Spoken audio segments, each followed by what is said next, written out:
ګرانو خوږو کتونکو زه وحید خان تاجک یم. دا وخت په تور کیمپ په جندول کې موجود یم.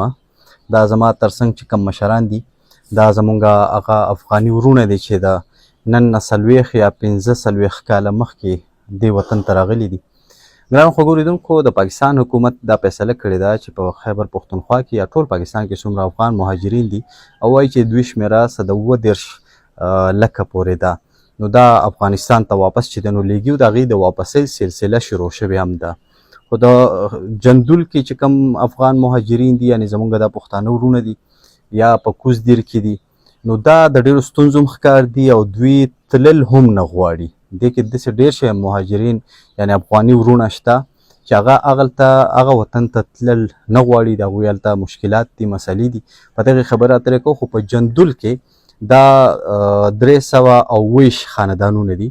او د دغې 320 خاندانونو تقریبا 200 افراد دي چې دا په جندول کې میشت دي. دې نه دا په د 2 کیمپونو مایارو او د مونډه په کیمپ کې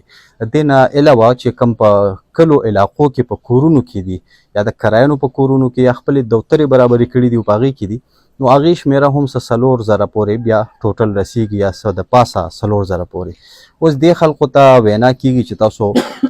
وځئ د پاکستان نه خپلې کډې واخلئ او ځئ او که نه وځئ نو په زبردستۍ به بیا تاسو ویستلی کېږئ. خو دا خلک چې کوم دي د مشکلاتو ښکار دي. نو زه دوی سره موجود یم او ورسره به خبرې اترې کوو. دا زموږ سره مولي صاحب راسره. مولي صاحب ستاسو ډېره مننه. اولی چې کوم سوال تاسو نه کول غواړم هغه هم دا دی چې وخت په وخت تاسو ته دا ویلې کېږي چې یاره تاسو د دې وطن نه وځئ. ډېره ګرانه ده 40-45 کاله په دې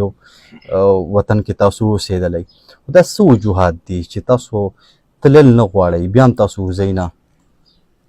بسم الله الرحمن الرحیم. تاجک صاحب اول خو زه د الله شکر ادا کوم او بیا دې وطن د حکومت که هغه وفاقي حکومت دی که صوبایي حکومت دی د الله د شکر نه وروسته دې شکر ادا کوم بیا د دې ملت د دې ټول پاکستان د انصارو لقب چې رسول الله صلی الله علیه وسلم ورته ورکړی دی او زموږ ادا کړې ده د دوی که هغه پنجابیان دي او که هغه پښتانه دي او که هغه سندیان دي او که بلوچ دي او چې هر څوک دي خو چونکې موږ له په سخته غاړۍ راکلې ده همکاري راسکلې ده او مطلب قسمه قسم تعاونونه راسکلي دي امدادونه راسکلي دي نو بیا د دې شکر ادا کوو. او د هغه نه وروسته افغانستان کې چې هر یو نظام راغلی دی لکه موجوده نظام امارت اسلامي دا زموږ د علماء کرامو راغلی دی د دې شکر هم ادا کوو. الله دې ولې توفیق ورکړي چې نور هم په دین باندې عمل وکړي او امن او امان راولي او د خپلو غریبانو باندې لږ رحم هم وکړي او وطن کې هغه کارونه وکړي چې مخکني خلکو تېروتنې تکلي دي او مطلب دا دی چې دی هغه تېروتنې ځای ته راوګرځوي او الله هم خوشحاله شي. د الله مخلوق په ځمکه مخ باندې ښه زندګي تېره کړي نو د هغې هم شکر ادا کوو الله دې کامیاب کړي د دین او د اسلام د خدمت دپاره.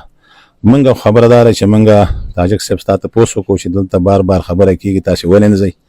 یو خو زه ستا ذهن په دې باندې خلاص کړم تاجک صاحب چې موږ 45 کاله مخکې مهاجر راغلي زمونږ پلرونه مشران کشران او مطلب دا دی چې څونه قابله خلک هغه د 2 امپراتورۍ ښکار شو چې یو خو وروسته تاسو ته پته وه چې تقریبا په 1980 کې یا څه د دې نه مخکې په افغانستان باندې هغې زیاتې وکړو تجاوز یې وکړو راله ډېر یو ناشنا ظلم او ستم نظام یې جوړ کړو فضا یې جوړه کړه هغه کې دا مسلمانان راپاڅېده او مطلب دا دی چې د الله د رضا دپاره د هغې مقابلې شروع کړه په تشو لاسونو باندې خو چونکې بیا وس او دس نه کېده شاته زنانه او ماشومانو نو هغې څه یو دولت او بله حتی کفري دولتونو ته هم پکې لاړه خو موږ د افغانستان خلکو عموما او خاص د کونړ خلکو منګه پاکستان خوښ کو په دې وجه هم خوښ کو چې موږ د دې سره څو قسمه تعلق د ژبې تعلق د دود او دستور تعلق د قرآن او د سنت د اسلام او د مسلمانۍ تعلق د ګاونډتوب تعلق او د فداکارۍ د دې تعلق مسره نو موږ خپل ماشومان زنانه دا راوسته دلته او دې اوس موږ بې درېغه خدمت وکړو که هغه سرکار دی او که هغه لوکلو ډېر بې اندازې خدمت یې وکړو. زه به دا ووایم چې وروسته دغه ظالم جابر چې دا د یو حیواناتو په نوم باندې او زناورو په نوم یادېږي د دنیا په تاریخ کې دا چې الله پاک ذلیله کو رسوای کو شرمنده کو او د ځمکې د مخ نه د دې امپراتوري ورکه کړه، نو دا اول د الله فضل و. او بیا د پاکستان د حکومت او د عوامو نهایت اخلاص او پیداکاري وه، او د افغانانو بې درېغه قرباني وه، بې درېغه چې هېڅ هغه یې څه صرفه به دې ونه کړه، که بچی ځي، که ښځې ځي، که سرې ځي، که مالې ځي، که وطن یې ځي. نو د نن نه تقریبا 45 کاله مخکې چې زما یادېږي زه 12 کلن راغلی او مطلب دا دی پاکستان ته مې هجرت کړی دی. نو موږ کورونه داسې پرېښوده چې مالونه مې راټول کړه او په اخرو کې متبوس واړول او ګایا ورته وارتېله او سامانونه هر څه داسې پاتې شو، کورونه هم داسې پرېښوده او موږ ځان را خلاص کړو دلته رالو.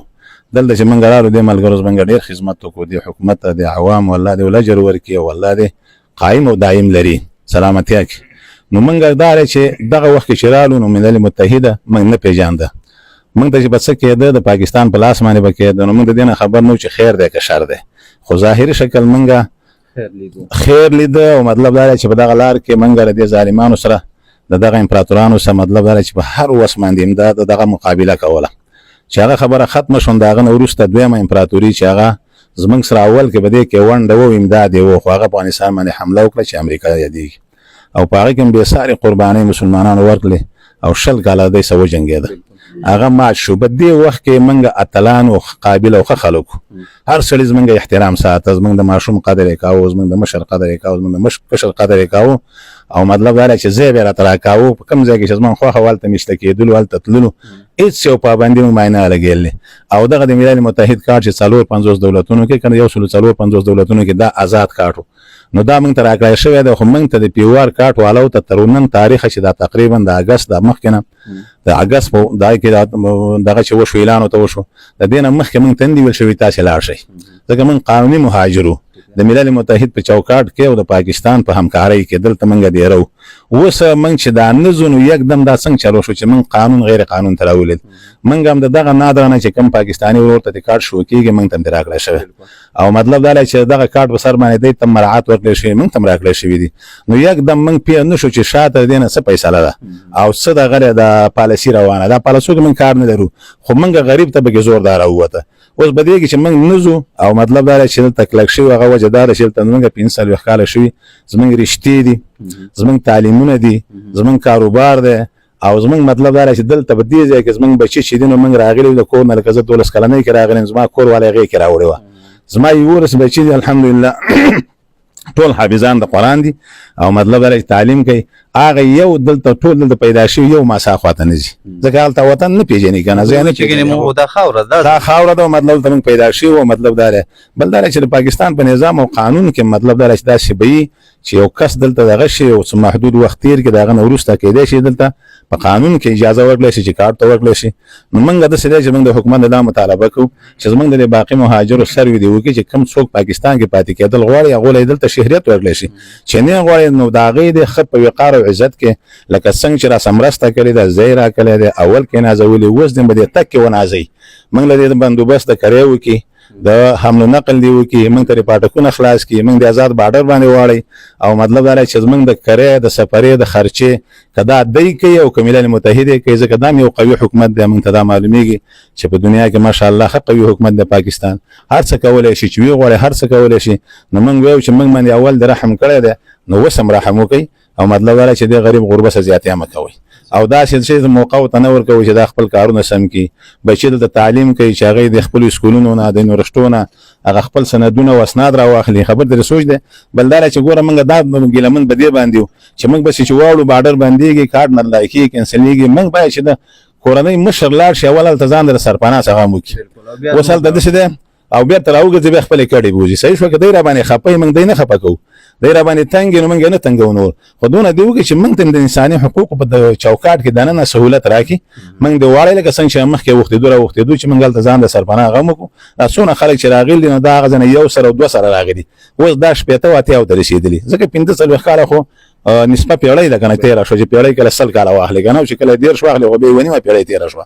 نو مسله دا چې دا وشي بل دا چې الامانت اسلامي حکومت ده زمونږ په دا خو ګمان دی چې د ټولو بندوبست به کوي خو چون کې هغه ته جاخې ډېرې زیاتې دي لانجې ورته داخل کړي دي بل تاسو ویلې زلزله وشوله او دا یو لوی کوارث او غم راغی په کونړ باندې به خاص دا کونړ چې زمونږ استاد منځ کې دا یو غر دی او مسلمانان او موحدین دي پاک خلک دي خدای چې مصیبتونه راځي لکه څنګه چې حدیث کې راځي رسول الله صلی الله علیه وسلم فرمایي چې کله الله د یو قوم سره مینه کوي هغه باندې امتحانونه کوي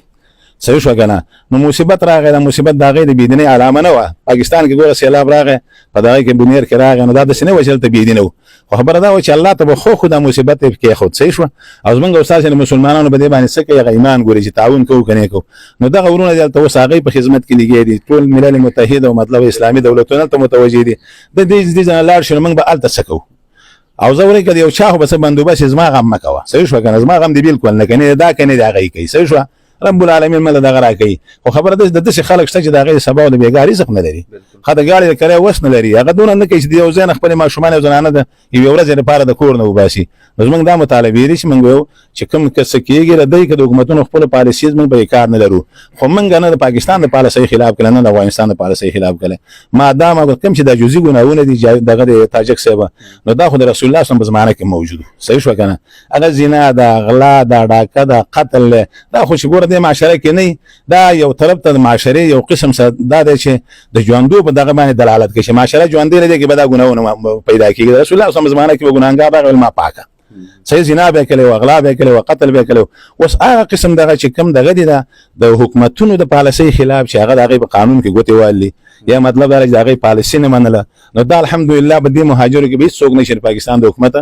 اساسي د پالیسۍ خلاف کوي یا د افغانستان د حکومت د اساسي پالیسۍ خلاف کوي موږ الحمدلله دوه زمونږ حکومتونه دي دوه ودان غواړو او دوه سرپراز غواړو او دوه کامیاب غواړو او الله جل جلاله د هر قسم مصیبت نه وساتي پاکستان دی او افغانستان دی خصوصا صوبه خیبر پختونخوا رب العالمین دی نور منازي امين واخر دعوانا الحمد ډیر مننه تا مولانا صاحب خبره ترې تاسو اورېدې یو بل مشر هم را سره دی تاسو براته وایي چې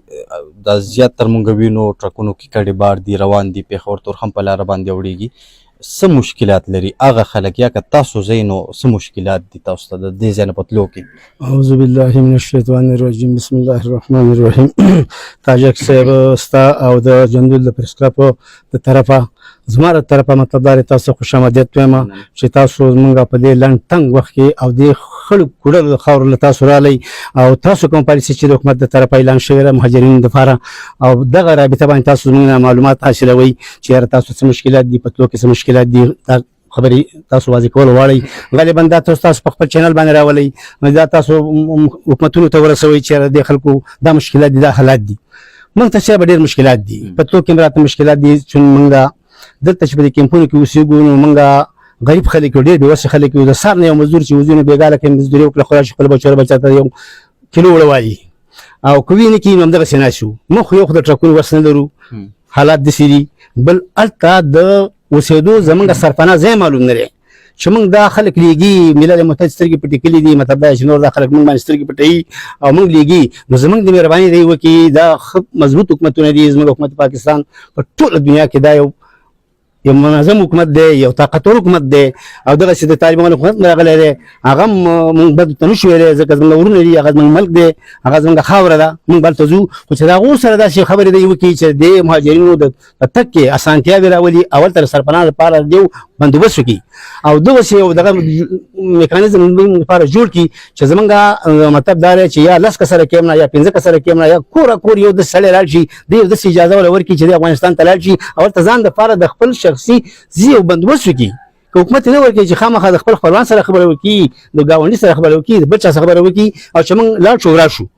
د یو میاشتې لپاره موږ دغه راکړي ریلیف راکړي چې موږ د یو منډه ترله وکړو د خپل خبره راغونډه کړو بل دا چې موږ په ټولو کې موږ مشکلات ډېر زیات دي دلته بچو تعلیمونه نیمګړي پاتې کېږي تقریبا مخکې ورته کې موږ سروې کړله د یونیورسټو په حساب باندې تقریبا زما سره 12 دي که 13 کسان چې دا په های لیول باندې سبقونه وي په فیصلاباد کې دي په پېښور کې دي دغسې دغه پنځیش یا خوشه دا ورکوټه کې هم دی تاسو مخکې وضاحت دغه وکړو خو تقریبا زما سره 346 فیملي په تور کې هم کې دي او 172 فیملي زما سره په معیارو کې دي دا ټوټل تقریبا 500 کم زیات راځي د دې چې هغه افراد دي تقریبا دغه 3000 نه سیوا کېږي د دې خلکو بچي ټول په هغه کوم سبقونه وي او مطلب دا سبقونه نیمګړي پاتې کېږي خو اخري خبره دا ده چې زموږ د تو شرایط موږ ته آماده نه دي ځکه مالي طور موږ داسې ورته موږ د سرپانا مسله ده نو که زموږ سره حکومتونه دا دغه وکړي چې زموږ په دغه کې موږ سره همکاري وکړي یونیسیار وکړي حکومت پاکستاني وکړي زموږ د پیسو غم وکړي زموږ د حساب کتاب هم وکړي بله چې دې نه مخکې به یونیسیار $315 ورکول هغه پیسې دوی په نش حساب کې دي تقریبا $35 ورکوي د فی کس سر باندې یو خاندان کې ډېر غټ مېوه ته هغه جس کسان شنو هغه تقریبا $300 شولي یعنی 15,000 روپۍ باندې د دې او د دې نه هیڅ نه جوړیږي اوس دا که بیا افغانو ته کو نو زموږ د جلال آباد کریا د یو ګاډي نه برابرېږي فامیلي نو موږ د حکومتونو دا خواست دی چې زموږ سره په دې کې همکاري وکړي او موږ سره د ټول شرایط آماده کړي واخر دعوانا الحمدلله. ډېره مننه دا مولانا صاحب هم راسره دی تاسو نه یو دا تپوس لرم چې کور کې ووایې کشرانو ته چې بس مونږ به ځو نو د هغوی رد عمل څه وي تاسو خو مشران یې دا یو حقیقت منئ چې زه وطن هغه دی خو کشرانو خو دا نه ده منلې څه رد عمل وي د کشرانو؟ اعوذ بالله من الشیطان الرجیم بسم الله الرحمن الرحیم. تاجک صاحب اول ستا شکریا ادا کوم چې ته رالې دلته او زموږ سره ودرېدلې او زموږ مشکلات ټولې نړۍ ته مخکې کې او ټول پاکستان ته زموږ دا مشکلات مخکې کې د هغوی حکومتونو ته دا خبر رسې اول خو ستا شکریا ادا کوو دویم د پاکستان د حکومت او د پاکستان د ټول عوامو موږ شکریا ادا کوو چې هغوی موږ ته موقع راکړه او موږ په دې ملک کې دونه وخت تېر کړو او دونه ټیم هم تېر کړو او دا وخت موږ داسې تېر کړو چې ښه په سهولت کې هم تېر کړو هېڅ قسم تکلیف موږ ته نه د حکومت طرف نه میلاو شوی نه د عوامو طرف نه اوسه پورې موږ داسې تکلیف میلاو شوی او دلته زموږ د 45 کاله وشولو تقریبا دې کې واحد یو ځای ما چې زه د افغانستان نه راغلم نور زما 9 بچي دي او 9 واړه دلته پیدا شوي بالفرض هسې د خپل یو دغه به وکړو او د ټولو تعلیمونه دلته کلي زما اوس یو زوی په 14 کې سبق وایي په کالج کې یو په یونیورسټۍ کې دی او 2 کسان په 10 کې سبق وایي یو لور مې دغه په 1 کې ده یو بل په 4 کې دی نو دیو ته دا اوس موږ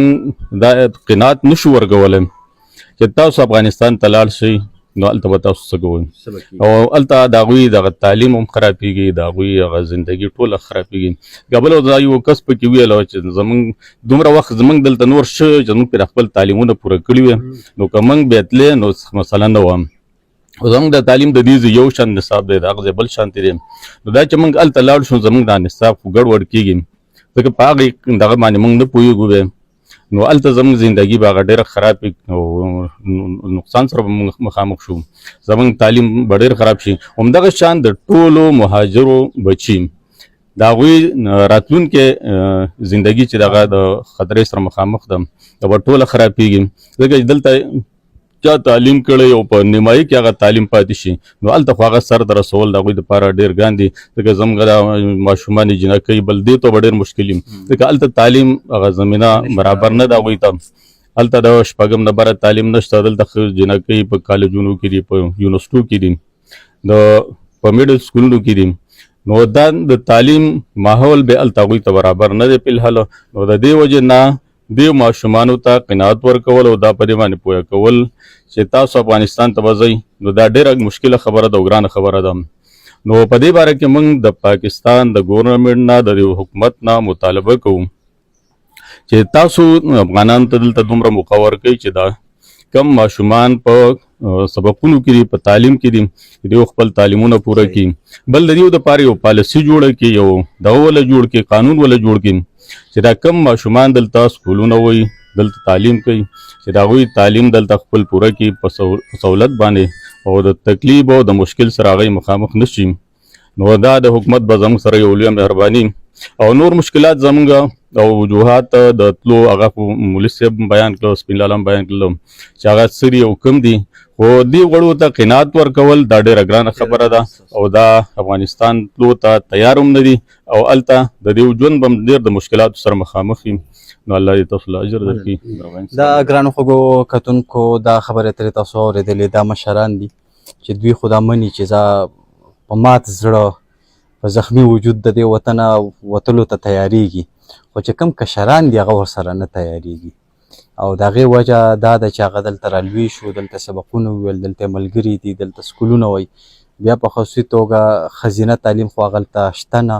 نو دلته دا ګوره زموږ د ملکن بورډ یو افغانۍ ماشوم یې ټاپ کړی دی. بس هغه ماشوم هلته ځي افغانستان ته، هغه به مخکې که ډاکټره جوړېدل غواړي او واپس د ښځو خدمت کوي نو لکه څرنګې به یې کوي. دا په افغانستان کې اوس دا زلزله راغله، ډېر شی ښځې مریضانې به هسپتال ته وړلی کېدی، خو هلته چې دی نو ښځې ډاکټرانې هغوی ته نه وي، ښځې نرسانې هغوی ته نه وي، سی جي ورته کول وي ښځې نه وي، چې د وینه ترې وباسي هغې دپاره ښځې چې کوم ده نو نه وي. نو هلته د ښځینه دغه تعلیم نشته دی. دلته ماشاءالله دا افغانۍ ماشومان سبقونه وایي، خپل د ښځو د خدمت جذبه لري چې دغه رنګې. دا بیا نوجوانان چې کوم دي هغه دا سوچ لري چې ګنې د دې وطن دي ځکه چې پیدا شوي دي راغټ شوي دي، نو داسې نور مشکلات دي دې خلکو د تګ په مت کې د ګاډو دغه رنګې بیا د رجسټریشن مشکلات دي، هغلته لاینونه لګېدلي وي، ورځ انتظار یا 2 ورځې انتظار پکې راځي، دوی سره بیماران وي د هغې به څه کېږي، یا دا سپین ږیري وي عاجزه خلک وي چې هغه بیخي نه هغه تکلیف نشي برداشت کولی، د هغوی به څه کېږي. داسې ډېر شه مشکلات دي چې د دې مشکلاتو په هکله باندې کار کول پکار دي. دا چې ما کومې خبرې کولې په دې کې یو کس هم داسې نه و چې دا چورلټ انکار وکړو چې نه به زه خو نه ځمه، ټول بس اماده دي چې ځو، خو ډېر په مات زړه باندې ځي. خو دا ده چې نوجوانان چې کوم دي نو لکه د هغوی مطمئن کول دوی دپاره ډېره ګرانه ده، چې کله خپل بچو ته وایي چې بچیا بسترې راټولوئ او کاډه بار کوئ چې ځو، نو د هغوی رد عمل څه ډېر بل شاني وي چې لکه څنګه ځې چېرته ځې. نو دغه درخواست کوو مونږ هم چې دا وایي چې دا اوس یې فیصل آباد یونیورسټۍ کې داخله کړې ده، نو چې اوس